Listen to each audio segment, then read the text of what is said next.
At yun, dito pala mga kalapatids, meron na rin pala tayong papisa na isa.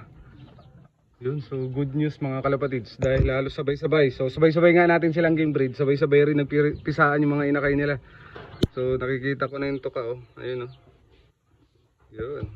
So yung tanga lines naman mga kalapatids ng third overall champion natin ng Kuyo mga kalapatids, no? At nakakross siya sa ibon ni Idol Harry 5, yung ginip bird sa atin ni Idol Harry, yung binansagang King of North ng Puerto Princesa, Palawan mga kalapatids, no? Si The King, Harry 5 line. So Riden 5, then Harry 5, yung mag-utol mga kalapatids na ano, brothers, no?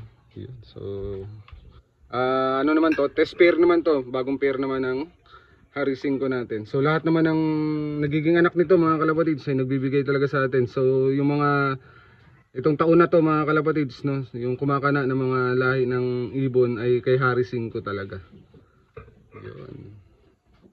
Meron na rin mga kalapatids. Yun, thank you Lord.